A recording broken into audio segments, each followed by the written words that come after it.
Tinanong niya si Sahak kung hindi ba nito nauunawaan ang nangyayari at nagdesisyon siyang ipakita ulit. Ang spell ng hangin ay nag-transform sa anyo ng isang ibon at mabilis na pinakawalan ni Hale papunta sa kanyang kalaban.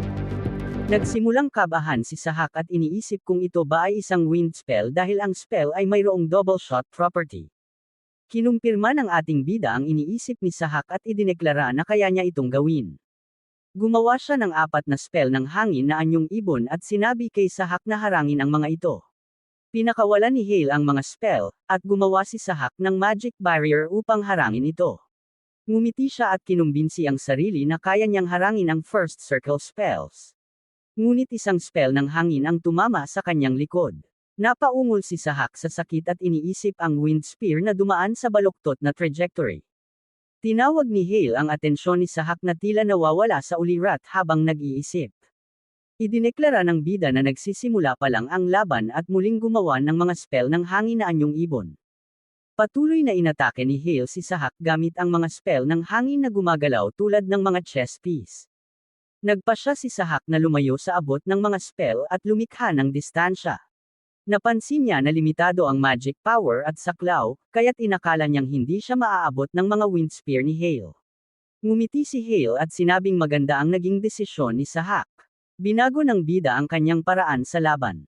Pinagdikit niya ang kanyang mga kamay at pinagsama-sama ang mga bird-like wind spells. Nagulat si Sahak nang makita ang pinagsamang spell na tumama kahit nasa labas ng saklaw ni Hale. Sa VIP room, napanganga si Kongan at ang kanyang sekretarya. Pinag-usapan ni Kongan kung paano hindi lang agad nakakabuo ng spell si Hale, kundi pati na rin ang pagbabago ng trajectory at pagsasama-sama nito sa ere. Nag-isip si Lord Shin ng Hayek, ang ama ni Hale at pinuno ng pamilya Mission, habang pinapanood ang laban mula sa VIP room. Si Hayek ay isang 8-circle magician. Sinabi ng sekretarya ni Kongan na ang ginagawa ni Hale ay salungat sa mga patakaran ng open source magic. Ipinaliwanag nito ang mga limitasyon ng open source magic, kabilang ang saklaw, bilis, at trajectory ng spell. Pero, nilalampasan ng bow style magic ni Hale ang mga limitasyong ito. Tumama ang spell ni Hale kay Sahak at napaupo ito sa lupa, humihingal. Tinanong ni Sahak kung bakit nahihirapan siya sa one-circle spell. Tumayo si Hale ng mayabang at sinabing minamaliit ni Sahak ang mga one-circle spells. Ayon kay Hale, sapat na ang isang panulat upang patayin ang sinumang nauubos ang lakas sa 3-circle spells. Lumapit si Hale kay Sahak at nag-squat sa harapan nito habang may hawak na water spell sa kanyang palad. Tinanong ni Sahak kung ano ang ibig sabihin ni Hale, at sinagot siya ni Hale na hindi kailangan ng grand spell upang wakasan ang buhay.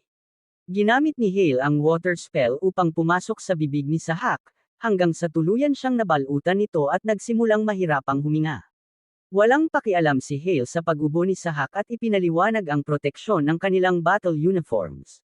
Pagkatapos ng laban, idineklara ng referee si Hale bilang panalo. 2 lalaki ang nagdala kay Sahak palabas ng arena habang naglalakad palabas si Hale sa kabilang dulo. Nag-isip si Hale tungkol sa pakiramdam ng tagumpay na dati niyang tinatamasa at sinabing babalik siya bilang isang mago. Sa daan, pinag-usapan ni Kongan at ng kanyang sekretarya ang laban ni Hale. Sa isang press conference, tinanong si Hale tungkol sa instant cast magic na ipinakita niya. Dumating si Kongan at ipinaliwanag ang memorize spell na ginagamit upang maghanda ng spells in advance. Kinumpirma ni Hale ang paliwanag ni Kongan upang maiwasan ang mga karagdagang tanong. Napabalita ang tungkol sa prodigy na may 4-circle magic, at inihalin tulad siya sa mga Tower Masters noong kabataan nila. Ipinaliwanag ni Hale na in-adjust niya ang spell formula na ikinagulat ni Kongan. Inilarawan niya ito bilang modification magic, habang kumikislap ang mga magical butterfly sa paligid niya, at lalo pang naakit ang mga tao sa kanyang kakayahan. Pinapanood ni Kongan si Hale habang nagsasalita at napagtanto niyang revolusyonaryo ang mga sinasabi nito. Iniisip niya kung paano mayayanig ang buong magic community mula sa araw na iyon. Natapos ang video, at ang dismayadong si Sonnen ay tinanong si Hale kung dapat ba niyang paniwalaan iyon. Sinabi ng bida na dapat niyang paniwalaan ito, pero hindi bumigay si Sonnen. Tumayo siya sabay kapit sa balikat at sinabing masaya siyang nanalo si Hale. Sinabi ni Sonnen na pupunta na siya sa dormitoryo niya. Tinanong ni Hale kung bakit aalis agad si Sonnen, at pabirong sumagot ito na kailangan niyang alagaan ang kondisyon niya dahil may mahirap siyang laban kinabukasan. Nagtaka si Hale kung sino ang mahirap na kalaban. Kinabukasan sa Obelisk Stadium, nag-cheer ang mga manunood habang nagpapatuloy ang duel. Si Sonnen, na nasa alang-inang sitwasyon sa laban, ay nakaluhod at nagpupunas ng mukha habang hirap sa kalaban niya. Pinapanood ni Hale mula sa audience at napagtanto niyang ito ang sinasabi ni Sonnen na mahirap na kalaban. Ang blonding babae na kalaban ni Sonnen ay si Adela Sterret, na nag-activate ng spell na tinatawag na Moonlight Bullet. Siya ay isang prodigy na isinilang mula sa Sterret family ng France at House of Mystics ng Korea. Napansin ng bida na kakaiba ang magic ni Adela at iniisip ang dahilan nito. Sa arena, lumitaw ang isang malaking magic circle sa ilalim ng paa ni Adela, at inactivate niya ang Moon Element magic ng House of Mystics. Si Sonnen, na hindi pa rin makatayo, ay lumikha ng barrier para harangan ang spell ni Adela. Pero madaling nawasak ng spell ni Adela ang barrier niya at napabagsak siya. Hinay pa ng referee ang 7 bilang hudyat ng pagtatapos ng laban at idineklara si Adela bilang panalo. Nagwala sa saya ang crowd, pero kalmado lang na pinag-isipan ni Hale ang spell ni Adela. Ang spell na iyon ay tinatawag na Shining Moonlight, isang secretive magic ng House of Mystics na pinagsasama ang light at darkness elements. Sinabi ng bida na ang secretive magic ay hindi nakarehistro sa open source magic database pagdating sa range, distance, power, o features. Patuloy na iniisip ng bida ang sitwasyon ng kaibigan niya pero bigla niyang napansin ang titig ni Adela. Nagulat siya at naisip kung nakatingin ba talaga ito sa kanya. Pinuri ni Hale ang pagsisikap ni Sonnen at binigyan siya ng energy drink habang palabas sa arena. Si Sonnen, na masama ang loob, ay nagsabi tungkol sa malas niya dahil kalaban niya si Adela. Pero tinapik siya ni Hale sa likod. Habang umaalis, muling tumingin si Adela sa kanila. Tinanong ni Sonnen si Hale kung nanalo siya sa pangalawang laban niya, at sumagot si Hale na oo. Sinubukang banggitin ni Sonnen ang susunod na kalaban ni Hale pero bigla silang nilapitan ni Adela. Pinuri ni Adela ang laban nila kanina, at ang nahiyaing si Sonnen ay nagpasalamat at sinabing marami siyang natutunan. Napansin ni Hale na muling nakatingin si Adela sa kanya. Tinawag ni Adela si Hale at binanggit ang tungkol sa pagbabalik niya bilang isang proper mage. Sinabi ni Adela na nag-enroll siya sa academy dahil gusto niyang tulungan siya ni Hale na maalala kung paano maging tunay na mage. Habang naglalakad sa hallway, sinabi ni Adela na narinig niya ang balita tungkol sa pagbabalik ni Hale bilang isang proper mage, at umaasa siyang matutulungan siya nito. Ikinwento ng bida na matagal na nilang kilala ang Mission family, ang House of Mystics, at si Adela bago pa sila nag-enroll sa academy. Dahil sa magandang relasyon ng Mission family at House of Mystics, naging posible ang pagkikita nila ni Adela sa iba't ibang events. Tinawag ng bida ang relasyon nila ni Adela bilang rival. Umalis si Adela sa France at nag-enroll sa Obelisk para lang malampasan si Hale na laging nauuna. Hindi na sila muling nag-usap simula noong idineklara ang bida bilang AI incompatible. Ang stigma ng pagiging AI incompatible ay isang mahalagang pangyayari para sa bida, pero naging mabigat din ito para kay Adela, na nawalan ng karibal. Sinabi ni Hale kay Adela na hindi pa siya karapat-dapat maging layunin niya. Tumalikod si Adela at sinabing malalaman nila iyon kapag naglaban sila. Umalis si Adela, at tinanong siya ni Sonnen kung handa na siya. Nagtaka si Hale kung tungkol saan ang sinasabi nito. Nagpanik si Sonnen at tinanong kung talagang wala siyang ideya. Sinabi nito na ang susunod na kalaban ni Hale ay si Adela, na ikinagulat ng bida. Kinabukasan, si Adela at ang referee ay nasa arena na. Nagtanong ang mga manunood kung nasaan si Hale, at iniisip kung natatakot itong humarap. May ilan pang estudyanteng nagsabing puro salita lang si Hale tungkol sa kanyang modified magic, pero talunan pa rin siya sa huli. Iniisip nilang umatras si Hale dahil alam niyang hindi siya mananalo kay Adela. Tiningnan ng referee ang kanyang relo at sinabing tapos na ang oras. Idineklara niyang si Adela ang panalo sa default ayon sa mga patakaran. Nar-interrupt ang referee ng ating bida na dumating ng huli habang sinusuot ang kanyang battle uniform. Humingi siya ng paumanhin sa pagkalate na may ngiti sa kanyang mukha. Tinanong ng referee kung bakit siya natagalan ngunit nagpas siyang makinig na lang mamaya. Sinabi niya na hindi niya bibigyan si Hale ng oras para huminga at iniutos na ituring iyon bilang parusa sa kanyang pagkahuli. Hiniling ng referee na pumwesto na sila. Nagtanong si Adela kung bakit siya na late, ngunit sinabi ni Hale na wala naman itong seryosong dahilan. Inactivate niya ang kanyang mahika at sinabi na may mga paghahanda siyang ginawa. Nagtaka si Adela kung anong klaseng paghahanda iyon. Sinabi ni Hale na malakas siya kaya kailangan niyang maghanda para talunin siya. Sinabi ni Adela na magiging isang kawili-wiling laban ito at nagtanong kung nagawa niya ang paghahanda sa loob ng isang araw. Naramdaman niya ang kakaibang aura at inisip kung paano nagbago si Hale mula sa nakaraang araw. Tumayo siya sa kanyang posisyon at nag-isip kung ipapakita ba ni Hale ang tunay niyang kapangyarihan. Patuloy na inactivate ni Hale ang kanyang mahika at sinabi kay Adela na gawin na niya ang lahat mula sa simula. Sinimula ng referee ang laban. Itinaas ni Adela ang kanyang daliri at lumikha ng spell na batay sa liwanag. Itinuro niya ang daliri kay Hale at inactivate ang spell na tinatawag na Flame Revolver. Pinakawalan niya ang maraming fire bullets papunta kay Hale. Itinaas ni Hale ang kanyang kamay at inactivate ang spell na batay sa hangin. Isang malakas na bagzo ng hangin ang pumihil sa mga fire bullets na papunta sa kanya.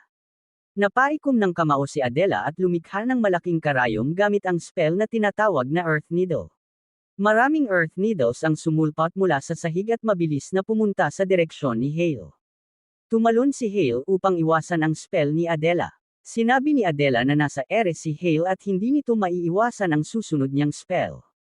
Napansin niya ang tamang oras upang simulan ang kanyang spell at mabilis na inaktibo ang kanyang mahika. Isang malaking magic circle ang lumitaw sa likuran niya habang siya'y lumulutang at inaktibo ang spell na tinatawag na Arrow Impact.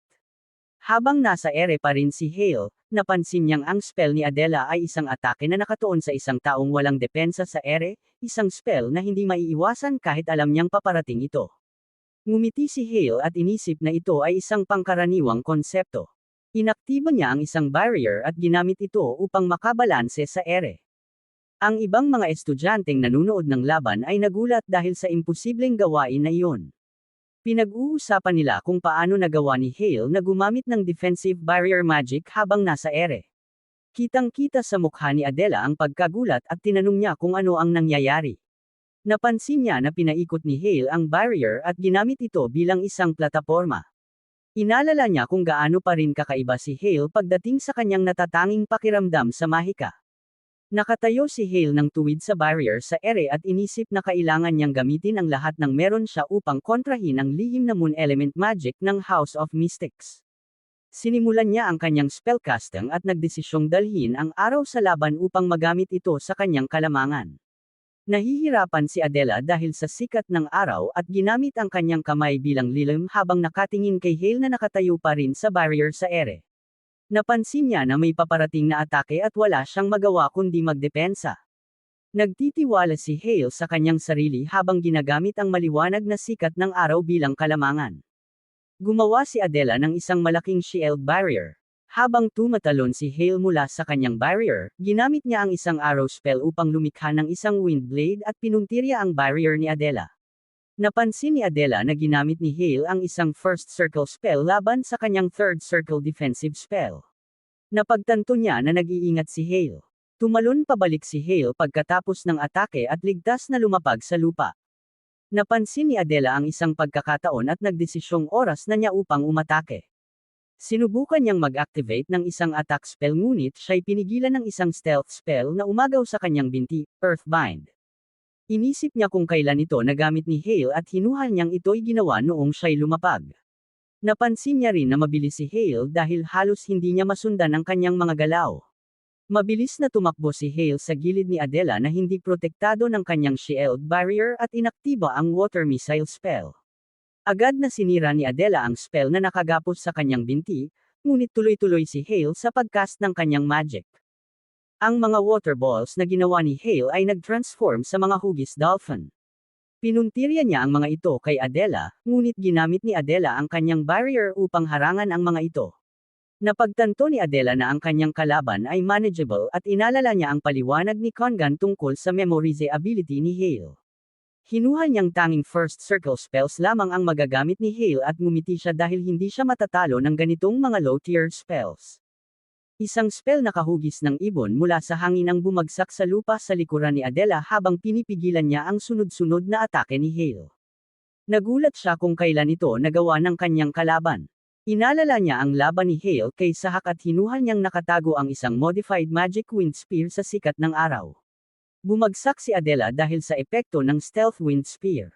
Tiningnan niya ang kanyang kalabang walang kahit kaunting galos at tinanong ni Hale kung nakalimutan niya kung sino ang kanyang kalaban. Sa VIP room, inamin ng sekretarya ni Congan ang battle instincts ni Hale na lampas sa imahinasyon.